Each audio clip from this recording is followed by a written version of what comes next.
My name is what? My name is who? My name is Still Talk Sports. Let's get it. This is Still Talk Sports. As the video said, this is Still Talk Sports. We're back with another That's Beautiful podcast. Today, I'm very grateful to say my best friend, buddy, Denton Skelton is here. We're going to talk some ball, get some knowledge, but I'll let Denton give himself a little introduction and we'll dive right in. Yeah, thank you for having me on. I have above mediocre ball knowledge when it comes to a lot of guys, so I can go in here and I can give my 2 cents. And I think I'm here to learn, kind of get my toes dipped into this today. I love that. You know, we're trying to get the people on. We're trying to get the friends on. We're going to eventually get all the friends on. We're just going to have a little round table of talking sports. But without further ado, I know it's been a while since we've been here. You know, my other host, Crooks, no show. He's been a no-show team. So he'll be back eventually. But we got Denton. Hopefully Denton wants to make a mainstay on, you know, maybe every Thursday or every Friday, whatever. We'll get him on a mainstay. But I think we start off this podcast with what you called me about earlier, and let's talk about Sherrone Moore and Michigan's head coach. I'll let you take it away first, and then I'll dive in with some takes. Trouble in Ann Arbor, man. I want to know the full story. There's just so much we're getting piece by piece. I know it's still under investigation, and there's some accusations of who was actually where when what happened. And you're representing, you're filling Harbaugh's shoes, and you come in here with an allegation to Michigan. Michigan can't catch a break. These allegations. We're going from cheeseburgers to sleeping with an assistant now in Michigan. What are we doing in Ann Arbor, Dylan? Well, you know, Ann Arbor, you know, Michigan, you know, they always ride the edge. You're kind of like the Patriots. They like riding the edge of cheating or not cheating. But this whole situation is messed up, clearly. It has nothing to do with football field. It has nothing to do in general. So supposedly, I saw he got fired. For those who don't know, Sherrone Moore, head coach of Michigan, was fired yesterday. He was having an inappropriate relationship with a staff member. He got fired, and then all of a sudden, late last night, I get a notification saying he's been arrested because supposedly he pulled up to her house and threatened to, you know what. We're not going to say it on the internet because it's bad, but do your research, do your report. So what I got to say about the whole situation is dude has 3 kids and he's married and he's cheating with a staffer, a freshman staffer. So clearly abusing his power as head coach. I mean, it's a way high up and a way low level person trying to make their way up probably by doing it. So don't know what's going on with that. But Michigan, I honestly think at the end of the day kind of lucked out with it. I don't think he was that good of a coach taking over for Jim Harbaugh. You know, they had the big quarterback recruit coming in, Bryce Underwood, this year, supposed to be, you know, one of the top freshmen ever. Didn't really play that good this year. I think he ended up with I got to look up his stats, and it doesn't matter. Again, if you need to look up stats then and you go away from it, it doesn't matter. So no, it really doesn't. And it's, as a coach, you're saying he has a wife and 3 kids at home, and he's put $13 million on the table. Everyone's talking, oh, can he get another job in college? Is he going to be a free man ever again with the decision that he's making? That, again, the allegations under investigation. We're not going to say it on the podcast, but holding an individual essentially hostage with a bad weapon, essentially, is what he's doing. We're still trying to clarify what it is, but it's and then they arrest him. The arrest is made while he's at a church. It's got to be some psychotic break. I heard something from the athletic director of Michigan saying that he was already aware that he had these issues. And Michigan, Ann Arbor, just kind of pushing it under the rug, trying to get through the season. They still got a bowl game they got to play now. Yeah, I mean, that's 100%. And going back to the quarterback I was talking about, I was trying to look at the stats. So Bryce Underwood, freshman, came in, was supposed to be this all-world beater. Stats on the year, 9 touchdowns, 6 picks. I mean, they've played 12 games, so he doesn't even average a touchdown a game. You're telling me this is some – same thing with the Arch Manning hype. I mean, he played better at the end of the year, but still nothing that's he's the top quarterback in the league. So Michigan loves being under scrutiny a lot. Sherrone Moore, terrible decision maker. I don't know what he was thinking by doing that. Hopefully everything works out in the way it's supposed to, whatever happens. But just a bad day for Michigan fans, especially after this year. They just had a horrible football year. I mean, down year from Jim Harbaugh, of course. But he kind of Sherrone Moore's kind of given that job because he was just a coordinator under Harbaugh. I don't know if he was the right person for the job, especially that Michigan job. You know, a really big job. Every major college coach wants it because it's Michigan. They're, perennial blue blood or whatever they like to call him. But I just don't know really what to say going off of that. But what do you think? It's heavy, man. Can we just go a couple of weeks without a new college football allegation or scandal coming out? Yeah, Like I mean, it's yeah, such an interesting era. Like you get scandals like this. It's NIL coming out of the woodworks. Like it's really an interesting time to sit here and watch college football. In my eyes, like it's growing so fast in front of our eyes right now. it's just sad what's going on with with college football, especially with the NIL. And that's another thing that we can kind of take it to is NIL has honestly ruined the game. It just is kind of it's kind of balanced in a way, but I think it's ruined the game. I mean, a lot of kids, and you can say the same thing. Coaches used to jump ship for more money, and I get that, and I'm completely understanding about that. But with NIL, these kids just think that they're so much better than they are. Like a lot of kids will leave because they didn't start freshman year. It's like majority of the time you're not going to start freshman year. I'm sorry, you're 18 years old. Some 23-year-old that's been there for 5 years, been in the strength program, been playing football.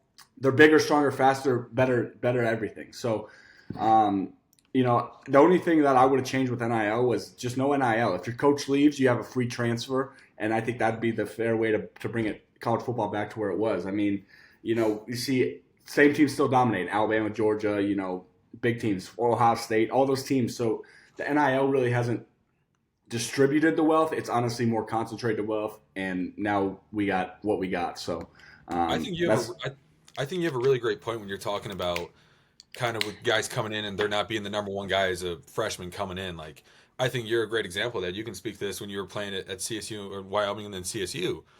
You had to be in the trenches, you had to be in there working and grinding every day, and you were in there your freshman year. You didn't get to see the field, but you weren't saying, "Oh, it's because the coach, it's because this." It's work. You got to go in there and work, and being the freshman at a D1 program, it's tough to do. And then what you're saying with NIL, it's getting out of hand.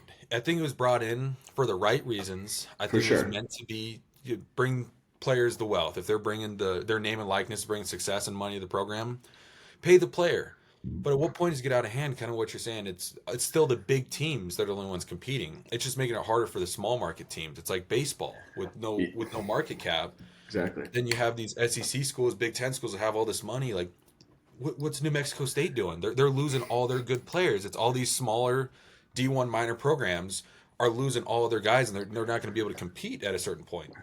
Yeah, I mean, it's like I could be a bench player at Alabama and make $500K. If I go to New Mexico State, even if I'm a starter, I'm not making the money. So at the end of the day, it's like if I'm not going to go to the league, a lot of these kids are like, I might as well take my bag now and just say what it is. Because a lot of them, of course, everyone has league dreams and hoop dreams. Everyone does. Everyone that plays sports when they're little, they want to go to the league. But majority of them aren't, and it's sad because I think a lot of these kids that bench in Alabama, bench at Georgia, or just could go somewhere, start, contribute, and even maybe get to the league if they show what they can do. So, I mean, Diego Pavia is kind of a perfect example of that. Yep. Coming from New Mexico State, which you just brought up, going to Vanderbilt. Now, Vanderbilt's a power team in the SEC, which is crazy because it's Vanderbilt and it's never been like that. So, no, Vanderbilt, it's one of those programs where they've always been fun to watch. They show up to big games where they have to once a year. Like statistically, I don't know what the odds are, but Vanderbilt playing Alabama, whenever they played each other in the last 10, 15 years, Vandy would show up and they're covering on games that they have no business covering on. They're upsetting in games they have no business upsetting in, even being in. Yeah. And now we get to the point now, it's just so blown open. I think the floodgates are open with NIL, and I really hope they can do something to get us back on the right track here. Yeah, I mean, and 100%. And with NIL, I guess, staying in the college football realm, the college football playoff just came out. On Sunday, final 12 teams. I guess before we even get to who we think is going to win the championship, let's talk about Notre Dame because Notre Dame is pulling a Notre Dame. And again, exactly. And I'm Catholic, so I salute for Notre Dame. But like they're doing, poor Notre Dame. It's like you lost 2 games. You're not in a good conference. You played the 2 good teams you played. You lost to. So who did you beat? You beat USC? Okay, what's USC doing this year? They, it's just Notre Dame pulls this every year. It's like, we're not going to play in a bowl game. Okay, who cares? Like no one. You're only hurting your fan base, Notre Dame. You're hurting your players. You're hurting your fan base. You're not hurting me. You're not hurting Denton. You're not hurting any of the fans because we don't care. It's like get in there. Seniors that are never going to step foot on a football field again. Yeah. That could have had an opportunity to go ball out at a bowl game get an invite to an open practice, gets maybe not picked up on draft day, but get signed as a free agent. You're taking away games from seniors, you're taking away careers possible. It's possible you're taking games away from seniors. For sure. It's tough. It's you want to see Love ball out. You want to see him have another great game. You want to make him finish he's going to finish short of the Heisman, but he was in the Heisman talks this year. And you're taking away that kind of caliber player from playing in another game this year. It's horrible. It's looking for a participation award. And I'd heard something, you can confirm or deny this. This could just be open social media rumors. What we got? I heard that Notre Dame's athletic directors worked something out with college football playoffs committee that if they're ever a top 12 team in the future, that they get an auto bid into the college football playoffs, even though because they're not going to go win a conference championship, they have no conference to belong to. Can you? Have you heard anything about that? Is that?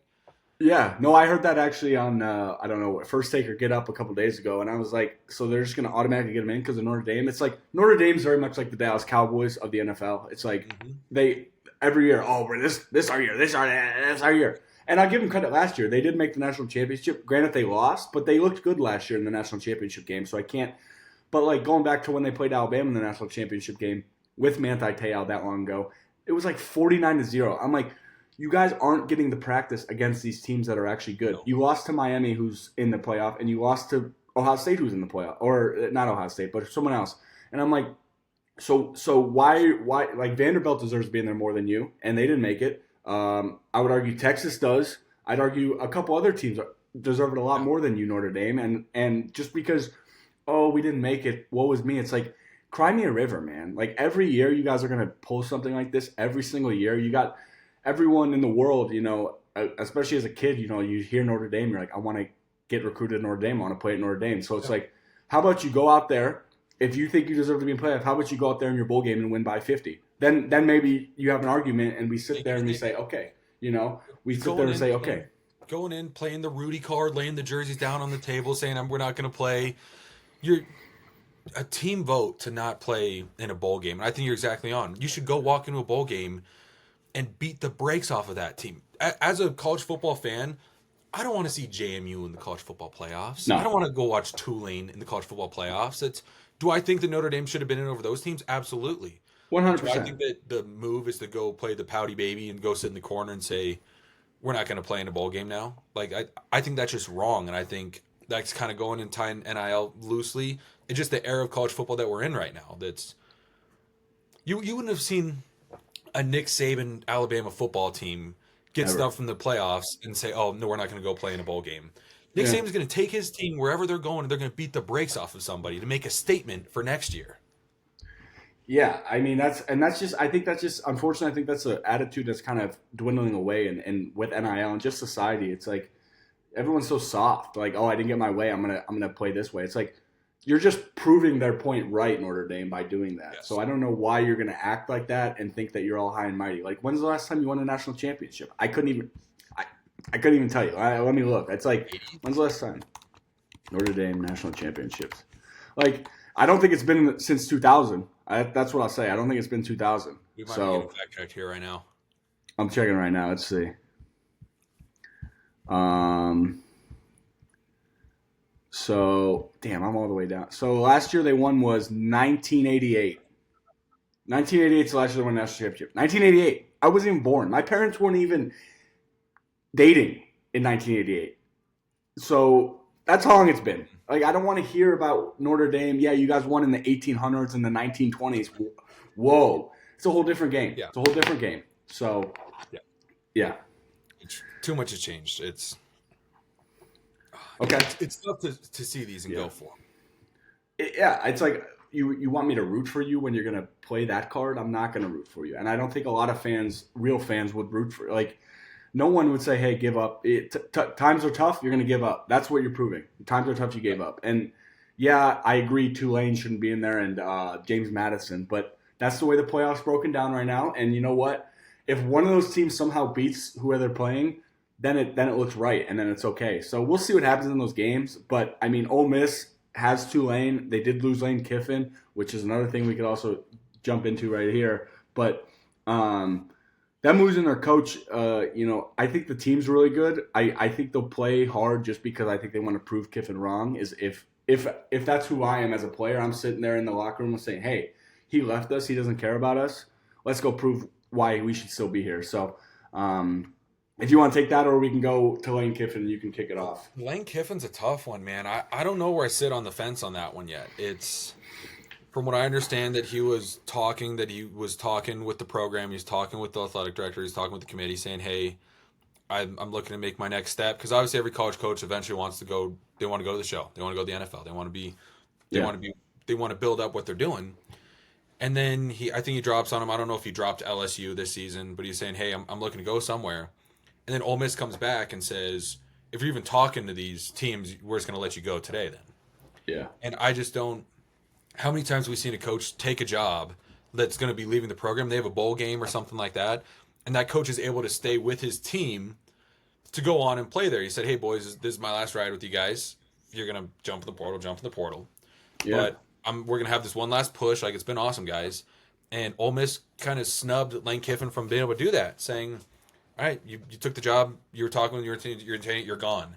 So then I think Ole Miss is kind of painting Lane Kiffin as the bad guy here. When at the end he's feeding his family. He's trying to make his money here. Yeah, and that's the point I was going to take with that. I'm like, LSU's like the blue blood program that you want to get to. It's like I get it's kind of deceiving, but it's also, if you're as a man, you're trying to provide, you're trying to get up. It's like you're trying to elevate yourself every single day. So him taking the job, I get why people are mad at him, but also if you look at Lane Kiffin's history, it's the same shit he's always done. So it's like it's not out of realm for him. It's pretty normal for what he does. And you had to expect, if he had an opportunity to go get more money, play at a program where you grow up in Louisiana, all the kids say, hey, I want to go to LSU. There's not a lot of kids that are saying, hey, I want to go Ole Miss growing up. I hate to say it, Ole Miss, but like it's the truth. No one's like, hey, I want to go to Ole Miss growing up. It's LSU, Notre Dame, Alabama, Florida State, Georgia, big teams. So he's going to just get recruits based off of that, and based off how he flipped around Ole Miss, he's gonna have the recruits there. And I hope he has success at LSU, of course, but we'll see, because grass isn't always greener. Of course, grass is greener where you water it, but doesn't mean that he's going to be a good coach there. So we'll see. Yeah, it's hopefully he can bring. LSU's kind of, they're not the 29 team they used to be. They're still a great program, but they're not who they used to be. So hopefully he can kind of bring something, kind of jumpstart, kind of what they're trying to do there. I know LSU's kind of, after losing Coach O, it's kind of they've been through it a little bit. So I think they're still trying to establish an identity a little bit. They've still had great years, but they don't have that dynasty that they're trying to build. They're not Alabama. They're not Alabama, No, I mean, shout out Dynasty in the chat, by the way. But in the chat. Always, bro. But anyways, yeah, I mean, like that's what I'm saying. Like, everyone thinks Alabama's coach is going to leave Kalen DeBoer. He might go to the Michigan job, and I'm like, why? Why would he ever leave that job? And as good as Michigan is, he's leaving Alabama, who's always been a pre-established program, always been in the fold of things, and it's like, why would he leave? He's doing a good job. He's in the playoff. He's been in the playoffs a lot. I don't know if they made the playoff last year, but he's been in the playoff this year with Alabama. So it's like, I'm going to go to Michigan, who had a really bad year this year. I'm going to have to re-recruit all of them. And probably half their team's already in the portal now because their coach left. So it's like, that's what you want to do? Okay, Yeah, that's kind of going back to that Michigan thing. That's one man's decision is kind of flipping an entire football program right now. Yeah. I mean, I for coaches, for them, I don't know where Michigan's going to go. I know they're going to try to poach, just like Penn State tried to do the same stuff where they're trying to poach coaches from the SEC. But it's like, I'm not going to leave an SEC program for Penn State or Michigan. I'm sorry, Penn State. I'm sorry, Michigan. Penn State, you're another program like Notre Dame. You were good in the 1980s, 1990s. Like, what have you done for me since? It's like I can't get behind that. Yeah, it's one of those things where this is horrible, but where Penn State was at with the prior head coach, is this going to be an equivalent labeling that they're going to do here with Michigan? I don't want to put anything out there, but that's for sure. That's what it seems like it might lead to. But at the end of the day, it probably will be. It's like, bro, you were in a position of power. You abuse that position of power. I don't care, what you say or whatever it was, consensual or not. It's like, you're in a position of power. That's a no-no in any job. You could have any career in the world. If you're a manager or a high up and you have a relationship with someone that's not as high up or as much power, it's gonna fall down this way. And you having 3 kids and a wife, you don't think it's gonna come out somehow, man? Like social media, there's people, everything happens. Like everyone sees what's going on all the time out, and it's tough. But we'll see what happens with Michigan. I'm curious to see what kind of the direction they go and where they pivot to. Yeah, that'll be interesting to watch. We'll have to watch that next couple of weeks. But we're going to take I want to take a little big turn here, go from college to some NFL talk here. Dill. Okay. Well, wait, before we get that, we gotta dive into who you think are going to win the national championship. Oh, man. It's tough. There's a lot of teams that I think are going to make a run. I think there's a lot of teams that snuck in. I think I'd like to see a dark horse and see Vandy get it done. Well, I wish Vandy could get it done, but they're not in the playoffs, so that's tough. I couldn't think of another fucking team in the playoffs. Georgia, Alabama. I'm reading it to you right now. I got you. See, this is the thing that's good though. It'll clip this for us. So Good, that clipped. yeah, it'll clip it out. Okay. Let's, 2014 bracket. What do you mean? Why don't we ride the hot hand here? Why don't we ride the hot hand? Indiana just upset Ohio State here. Yep. Okay. There you go. I like that. Indiana. Ride the hot hand with Indiana. I mean, what does Signetti do? I win. Google me, bro. I win. You know, I mean, 2 years ago, he got the job and dropped out one of the hardest college football lines of all time. And look where he's at right now. In 2 years, he took Indiana here.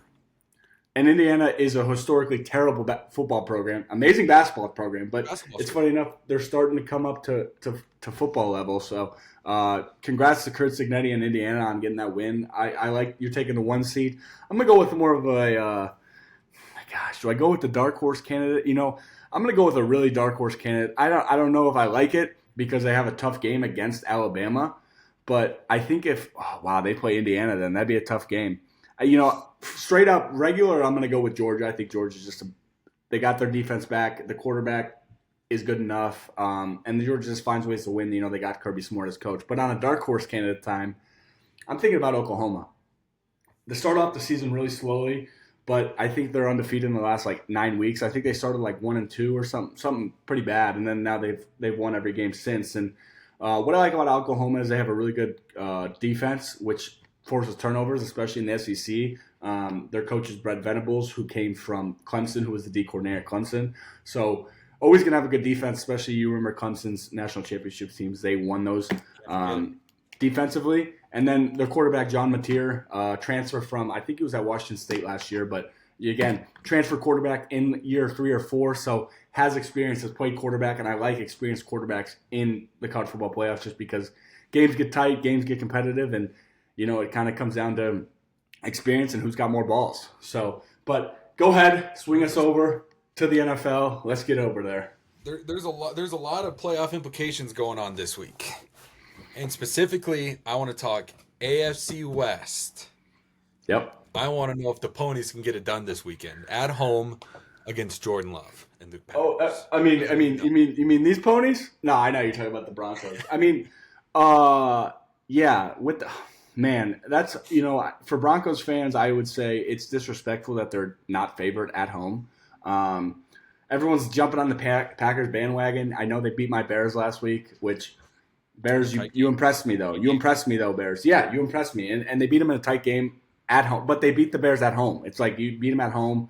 I'm not sold on Jordan Love. He had a great game last week, played really good against the Bears defense. But also, if you look at a lot of his stats, he had 3 50-yard touchdowns. So was it him throwing it, or he had one good deep ball over the top, which I'll give him, but the other 2 were 10-yard routes that went for 50. So I'm not sold on Jordan Love. Jordan Love is a player that he'll play good for 2 weeks, and then he'll look like he's never played football before at the last couple of weeks. So we'll see what happens there.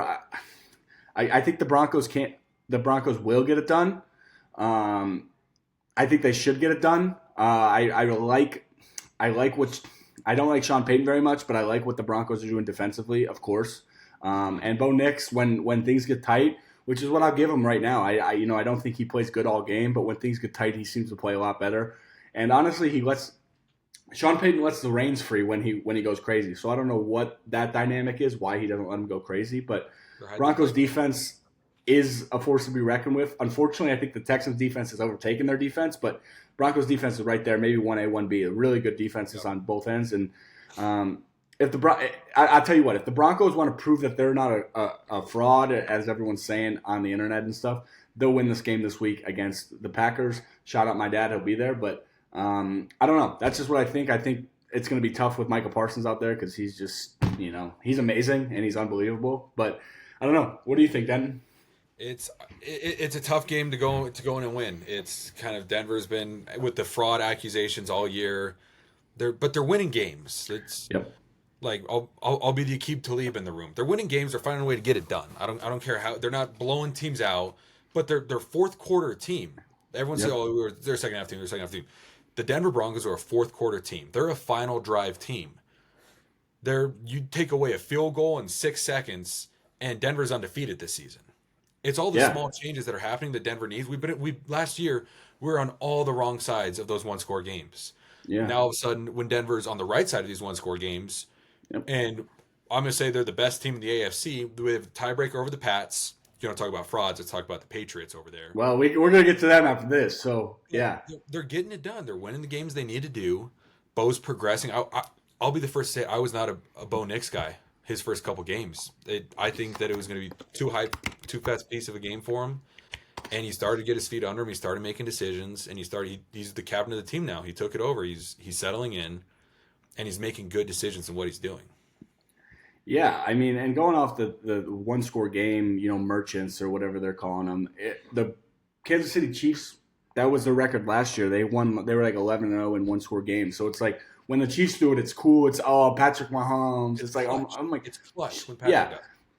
Of course, and it's just annoying, man. I'm not saying that the Broncos haven't lucked out on some games, which they have, and that's football though. Sometimes but it's also, if it's 11 straight or 10 straight that they've lucked out, quote unquote, is it luck or is it skill or is it just football is a 4-quarter game. I don't, you might say, oh, they only play good in the fourth quarter, but they're winning the game. So who cares? I don't care. If you're up 50-0 in the first quarter and you lose 52-50, does it matter what you did in the first quarter? No. So that's why I'm sick of the fraud accusation, especially with the Broncos. It's going to be a tough test if they play the Bills round one of the playoffs, but we'll get to that when we get there. So that's an open wound from last year's AFC game last year for Denver.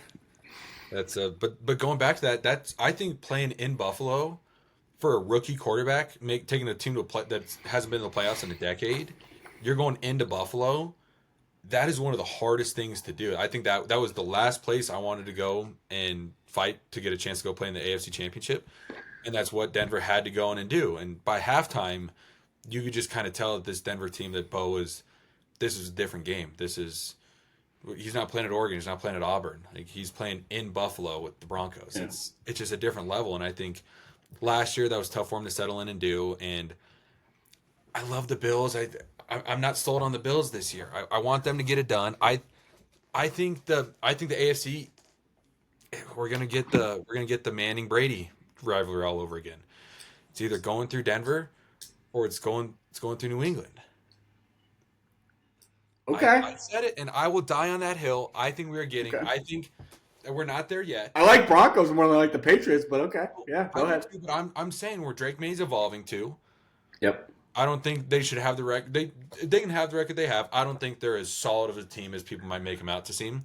But I think it's going to be a Denver-New England rivalry going on. I think we might get the equivalent. I'm not okay. Let me rephrase. I'm not comparing Drake May to Tom Brady and Bo Nix to Manning. I'm just saying we're going to have that. They're going to have that rivalry together, though, with the AFC, where the AFC's at right now.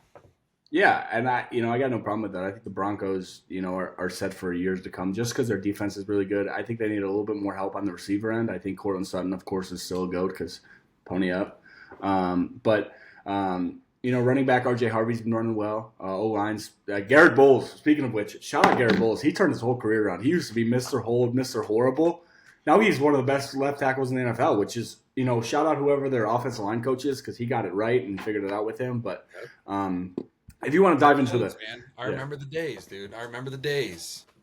Yeah, he would just get – I went to I think the last Broncos game I went to was when they played the Bears about, I don't even know, like 5 years ago now. But I remember Garrett Bowles in like one drive had like 4 holding penalties, and I was like, this guy's terrible. How do they let him play? It's But tough. hey, I guess you give him a chance, and that's also my argument with a lot of quarterbacks and just people in general with positions coming to the NFL. It's like people expect them to be good immediately because they were good in college, and I get that. And like, there's very few and very rare people that are going to be that great. But like for example, you take Baker Mayfield. Didn't come in the NFL, wasn't really the same quarterback that he was at Oklahoma, and then kind of bounced around the league for a little bit, and then finally found his home in Tampa Bay. And it's crazy what happens when somebody gives you an opportunity and actually believes in you to do well at the opportunity. And that's I've seen Baker do it. I mean, Sam Darnold's another example from that same draft class. Just 2 guys that everyone's wrote off already, and they're having a revitalized career, and it's awesome to see. It's like maybe we give these we don't give these players enough leeway. We give the coaches all this leeway, but these kids come in, completely different game. Baker coming in, it's like, dude, the NFL is different. Everyone that was even halfway decent in college is in the NFL. It's like the best of the best in college. Best of the best from high school goes to college. Best of the best from college goes to the league. So it's like, what do you want to do with that? Yeah, it's just tough, man. It's tough seeing when you're bringing up kind of the players get the bad looks, and you saw Baker Mayfield kind of on the tail end of it looked like tail end of his NFL career. Yeah. And you have all these analysts telling him, well, get a 7-figure job, become an analyst, hang it up. And then Baker Mayfield goes in with the Rams on a short week and goes and revitalizes his career in a game to be able to go have some draft stock, to say back his name up a little bit on the jersey, and go into Tampa and say, I'm the guy to replace Brady here. And look what he's doing right now as we speak. Yeah. Having a great game, having all his wide receivers back. It's these players kind of being able to get out of a bad coaching situation and going and make a name for themselves. I mean, he unfortunately went to the Browns, and most quarterbacks that go to the Browns die. I mean, look at Deshaun Watson, based off all the other stuff off the field, whatever. But like Deshaun Watson for 5 years was probably the top 1 or 2 best quarterbacks in the NFL. Now he's on the Browns. He looks like he hasn't thrown the football in ages. So, I mean, shout out Shadur. It looks like he's kind of making it happen in Cleveland. Out of there. Yeah, get him out of there. I mean, they got Myles Garrett. I don't know how they're not that good of a team. They have. I'm not saying Jerry Jeudy's this world beater, but he's not a scrub. I mean, he's no scrub by any means. I mean, you Broncos fan think he's a scrub, but yeah, but he's decent, and they got a good running back. I mean, they have Judkins. They should be better. I mean, they lost to the Titans last week. Shadur had 4 touchdowns and 350 yards, and they lost to the Tennessee Titans. And sorry for all my Titans fans. On the 2-point conversion, you have your quarterback in Shadur who just drove the ball downfield, and Stefanski's going to put him on the sideline.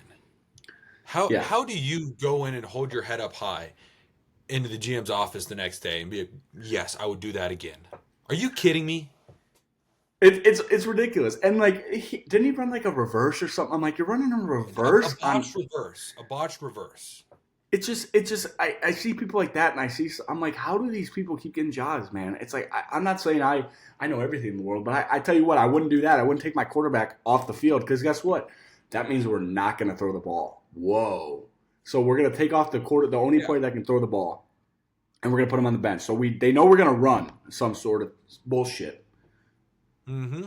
I just don't get it. But bouncing back to the Patriots, because we were talking about them and that, like, let's talk about, you want to talk about real frauds. Let's see who they've beaten. So they lost week 1 to the Raiders, okay? Terrible team. They beat Miami Dolphins. Yeah, they beat Miami week 2. And Miami week 2 was horrible. They're actually having a revitalized career. They lost to the Pittsburgh Steelers. And then they won their game since. They beat the Panthers, okay? They beat the Bills, which I'll give them respect. The Bills, it's a good win. They beat the Saints, like, oh. The Titans, whoa. The Browns, whoa. The Falcons, bro. And the Buccaneers. I mean, the Buccaneers, I'll give them a good team. And then the Jets. I mean, they beat the Bengals, like, and the Giants. I mean, that's the teams they've beaten, and we're going to act like they're a good team. All those teams have, I think the best team they beat, of course, the Bills, but, like, other than the shittier teams, I think the best team there has 3 wins, maybe. 3. So they've beaten 2 teams with winning records. And we're going to act like they're good. And that's nothing against Drake May or any of them. I think Drake May is having a great year. and the defense. And, of course, they got Mike Vrabel, who's an amazing coach. I think that was the best hire all offseason because I think he's an awesome coach. He was a great coach in Tennessee. But just like we'll see this week. I think this week's going to be a big game. They play the Bills, for those of you who don't know. Of course, your boy is still a Bills guy. I played with Josh Allen at University of Wyoming. I think – unfortunately, for the Bills, the Bills are – if Josh doesn't put on a Superman cape, they're not going to do anything. And that's the problem with the Bills every single year. Their defense has been atrocious every single year. And that's why I'm nervous about them in the playoffs. But also on the flip end of that is they do have Josh Allen. And he is the great equalizer of any game. He can carry a team somehow because he's just a madman out there. So this is a big week for the Bills. If they get the win, I think they're going to win that division, which would be big, and they'd probably be they'd be the 2 seed or whatever because if the Broncos keep winning, then they'll be the 1 seed. But nonetheless, I'm going to go with the Bills this weekend. Got to, just because I think they get the comeback. I'm nervous about their defense because their defense is worse than Douglas County's JV defense. But we'll see what happens. It's the Bills' just self-inflicted wounds, I think. You got James Cook. I don't even know how many fumbles James Cook has in the red zone this year. Yeah. And historically, it's been a problem he has. He's a Melvin Gordon kind of player. When it gets to crunch time, that ball's on the ground. And that's something that Denver, they got rid of my boy, Philip Lindsay, to sign Melvin Gordon. Mr. Ball is on the ground. Yeah. What's Melvin Gordon doing this season? What's Melvin Gordon doing? Yeah. What's he up to? Nothing. There's not a lot of faith you have in this Buffalo team in crunch time, unless you're saying and Josh Allen puts on a Superman cape, unless he's throwing for 400 yards and rushing for at least 2 himself. There's not a lot of other guys that are going to step up and be that guy, and it's kind of leaving it on Josh to step up and be that guy for the Bills. Yeah, and it's tough because, and I know him, personally, just playing with him, but he really will try to do. Especially when he thinks he has to do too much, then he gets in that mindset where he makes dumb turnovers, he makes dumb mistakes, and that's the thing that people hated about Josh Allen for his first couple years in the league. He would just do dumb shit.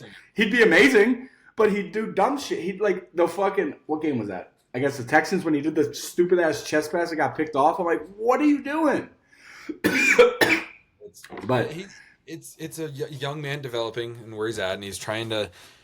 I'm not making a comparison here, but you see what Will Levis struggled to do. He struggled to make it in the NFL doing the same thing. It's just shit for brain plays. You see it happen live.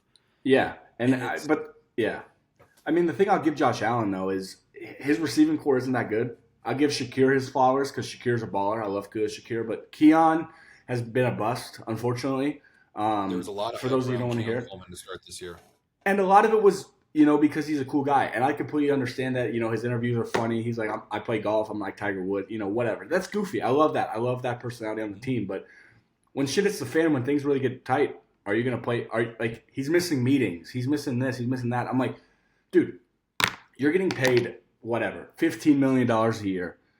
And you can't go to meetings to play football? Bro, people go to their jobs every fucking day that they hate for 40 fucking years and will never even touch $15 million, and you can't go to meetings, bro. Come on, man.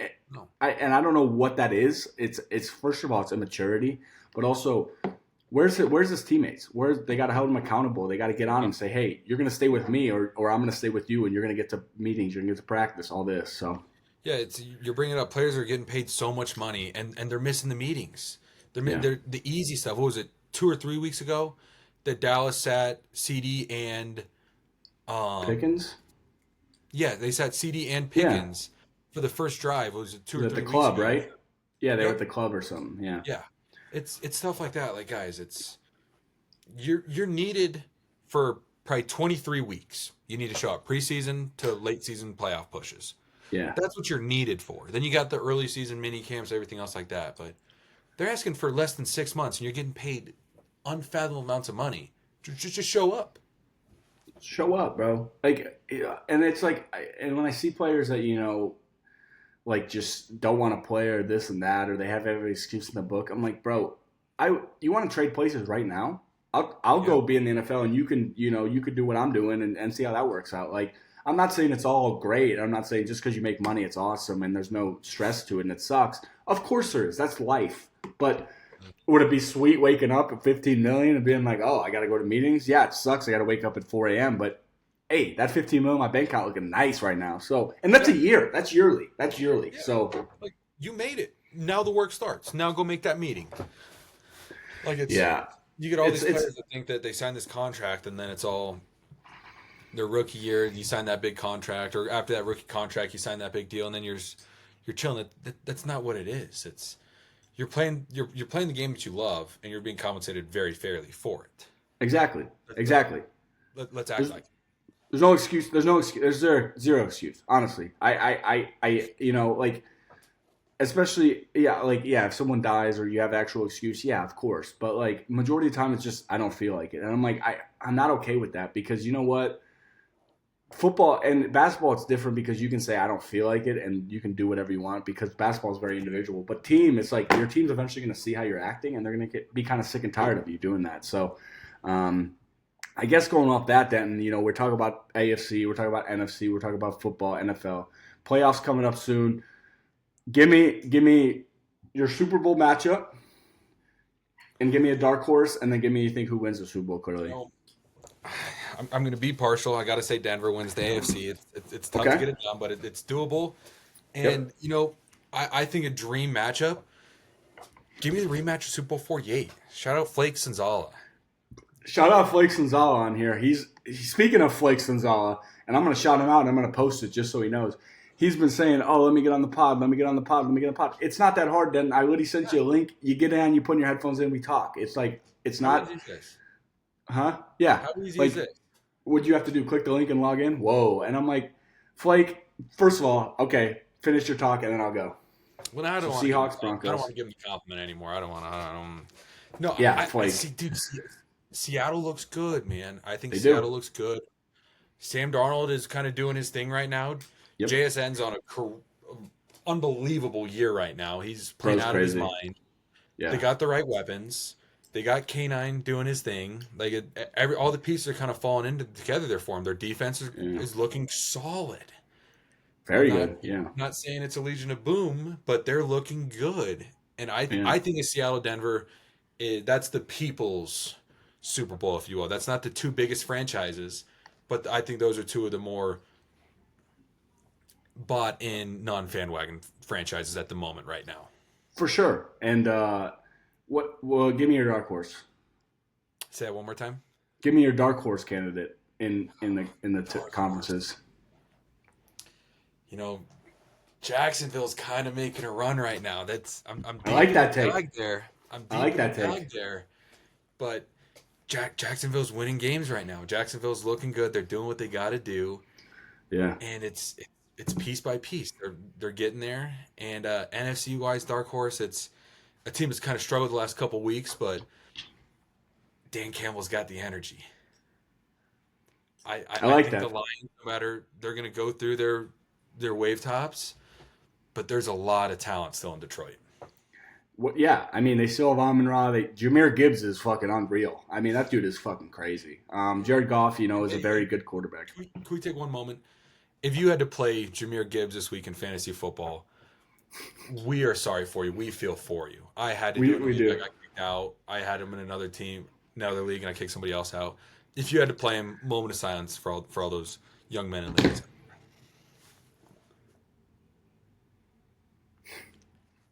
Thank you, everybody, for the moment of silence for that. I mean, Jahmyr Gibbs, yeah. I mean, I love those picks.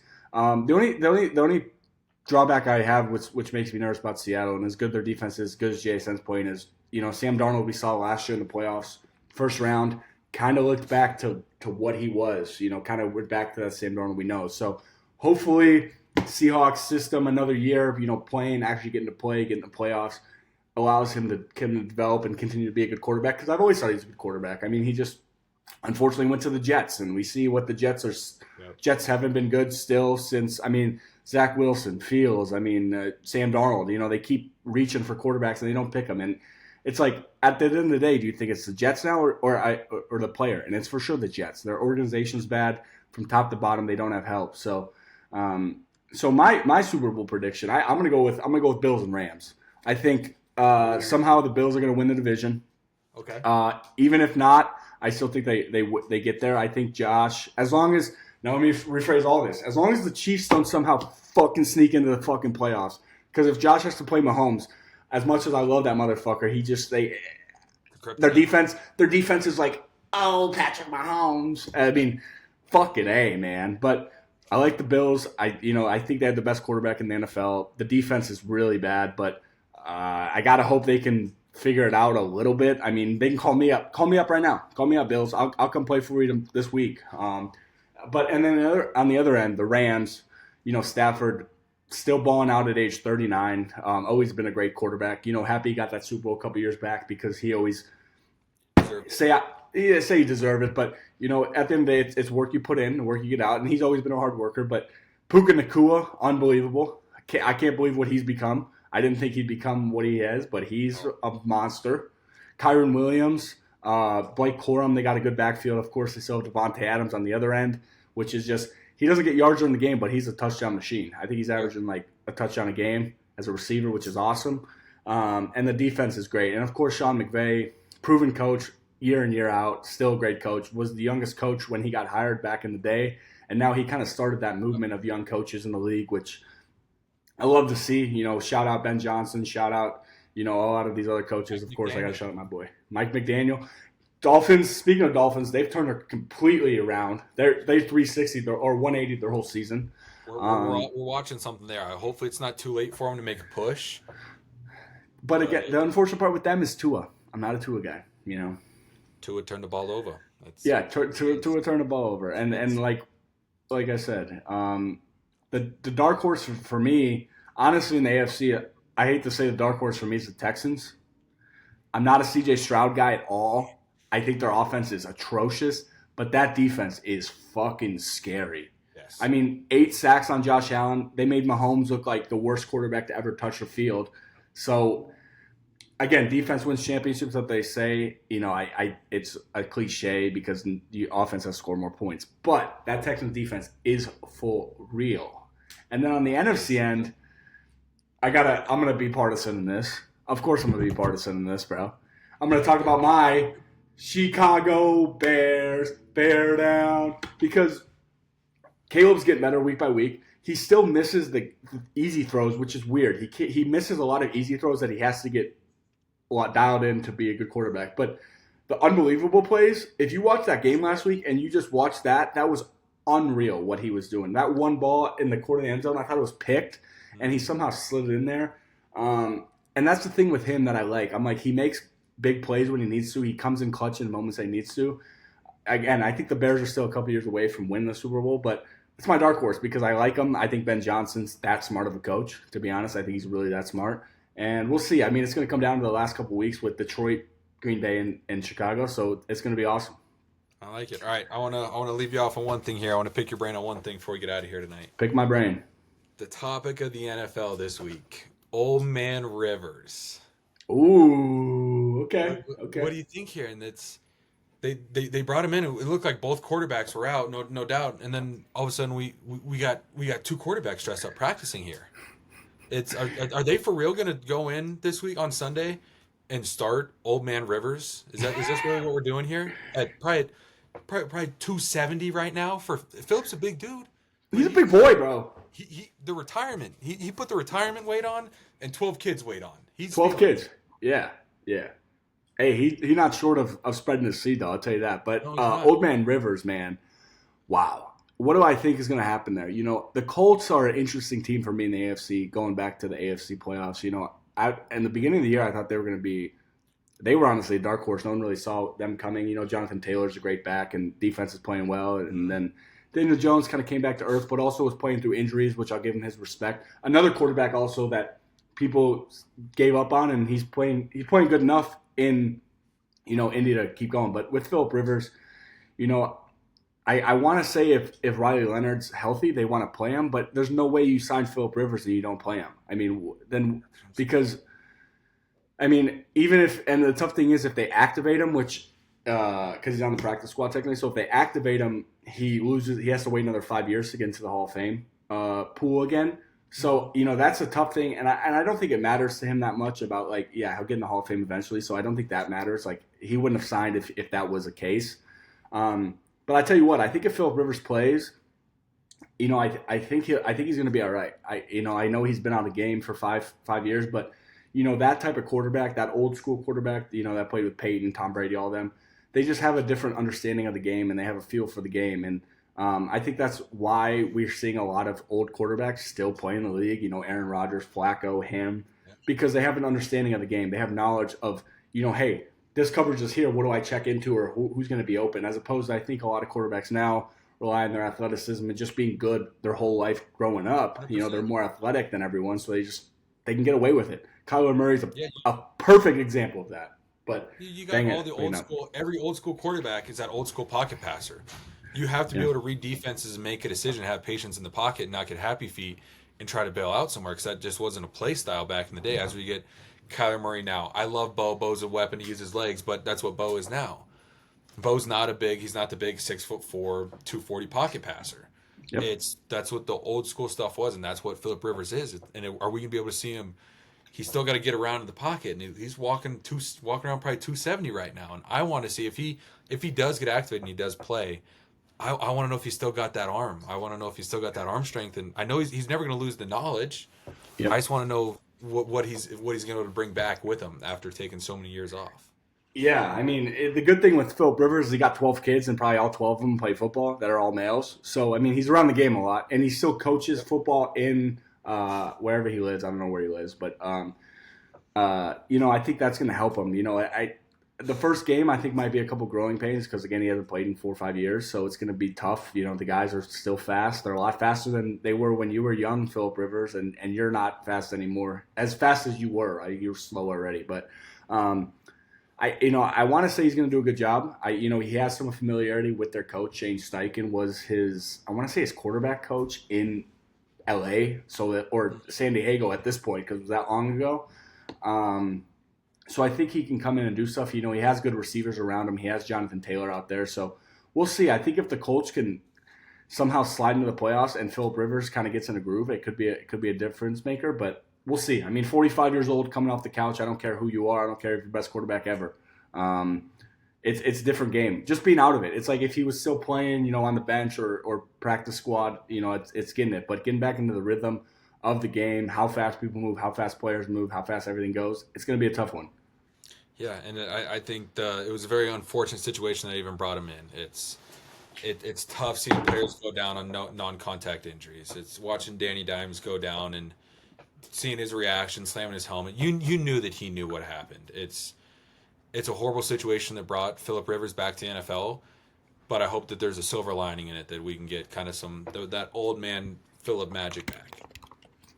Yeah, no, and I'm excited to see it. I'm excited for the last couple of weeks of the NFL coming up. It's going to be a bunch of really good games and a lot of, the playoffs still have a lot of parity. There's no one really locked in yet, which is awesome. It's the first time that I've seen it in a while, which I'm loving out of the NFL. Kind of someone new. As much as everyone loves the Chiefs, I'm not a Chiefs guy, so it's good to see the parity in the NFL, and I hope things continue to go that way. Amen, brother. Well, I really appreciate you having me on today. Yeah, so that's beautiful, pod. Of course, we're gonna keep bringing the episodes out every single week.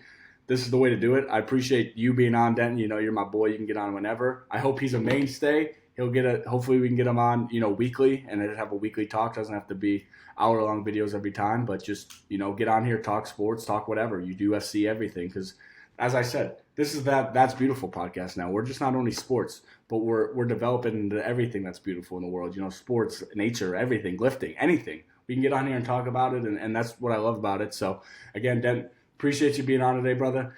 Again, that was the That's Beautiful podcast. Denton will be a mainstay, and appreciate you guys following along. God bless. Build your